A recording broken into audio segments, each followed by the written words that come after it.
Now these sandalwood trees are about a year old, a bit over a year old. That's 30 centimetres. These are the tallest ones.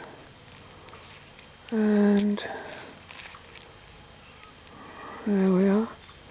They're about 39 centimetres high. That's interesting. They've survived the frost here in the Lachlan Valley near Parks and Forbes.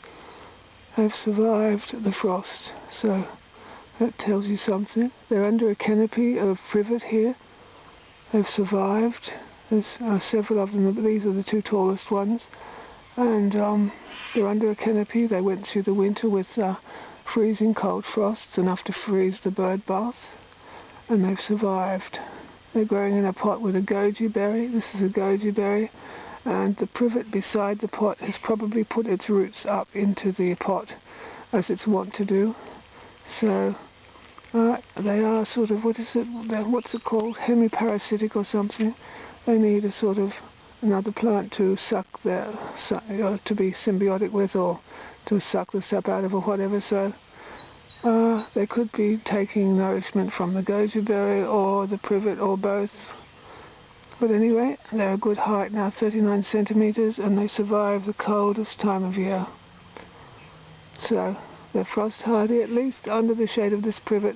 I've got some out in the open anyway. As you can see here, the leaves are quite healthy. They're all quite healthy leaves. About a year old anyway. A bit more than I'm not sure. They certainly survived 2 winters in a row. They were planted the winter before this one. I planted them in the cooler months. I don't know if I've got any quandongs, but these are, what do you call them, sandalwoods. One of the most expensive woods in the world, and they can stand the cold climate. I don't know if they could stand the climate on the central tablelands of New South Wales, which is much colder than here, like at Oberon, but they can stand the cold in the Forbes Parks region. Heavy frost. Let's look at some of the others in the field. This one here, growing in a pot with a loquat. It survived the coldest months. It lived to tell. It did.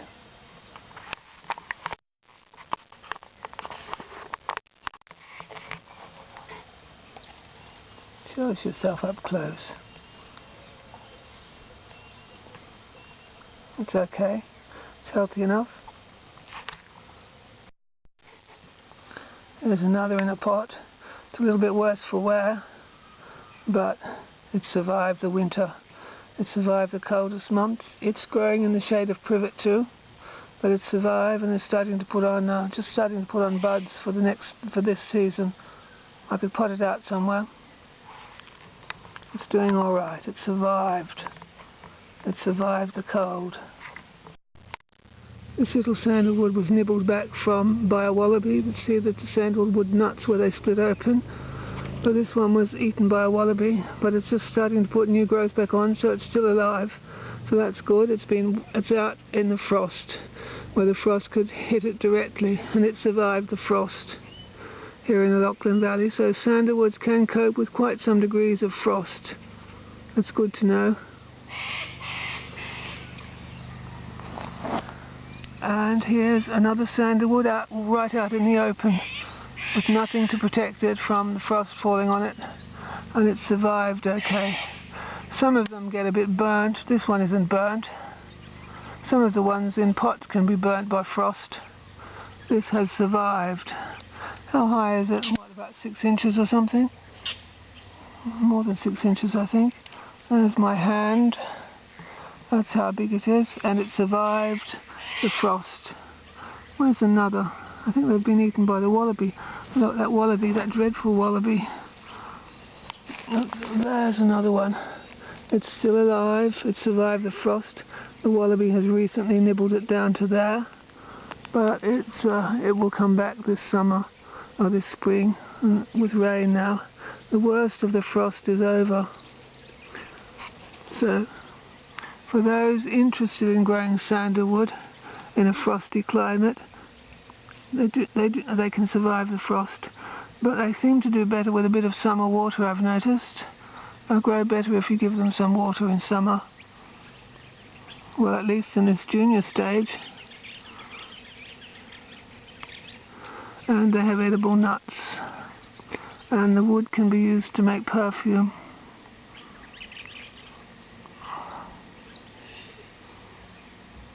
These were grown with nuts provided by, Bush Foods Australia. Lyle Dudley is the person to speak to there if you are interested in getting seeds from Bush Foods Australia.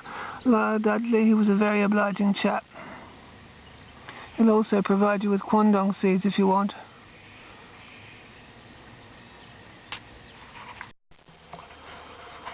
Well, look here.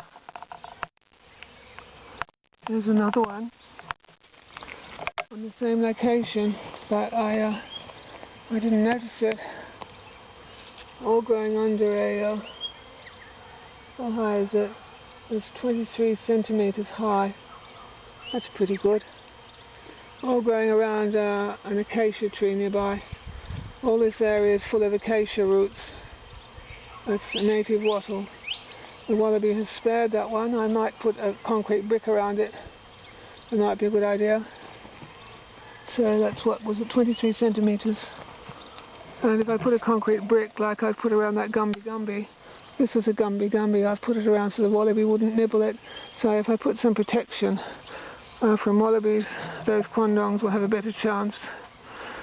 Now that I've got them coming up for sure and know that they can get through the winter's frost, I can start protecting them and grow more if I want out in places that I know are quite frosty, as long as they've got some protection from being nibbled when they're small. So here we are. This one has survived being out in the frost. It's got a wattle nearby, but not enough to protect it from the frost at the moment. So basically it's out in the open, but could stand the cold.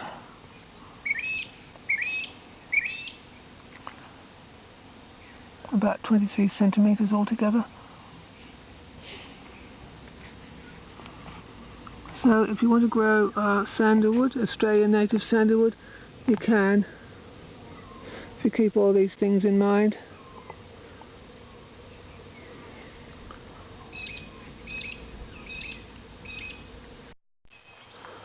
Okay, so I will put this concrete brick around this one to protect it from the wallaby. The wallaby might stick its nose in there, but it certainly won't be eating it right back to ground level. So that will protect it until it gets to a better size, or until I put some better mesh around it or something. The wallaby won't eat it back to nothing, which will be, that's good. So where are we? There. So it won't be eaten back to ground level. The wallaby tends not to stick its nose right down things, I've noticed. See you then.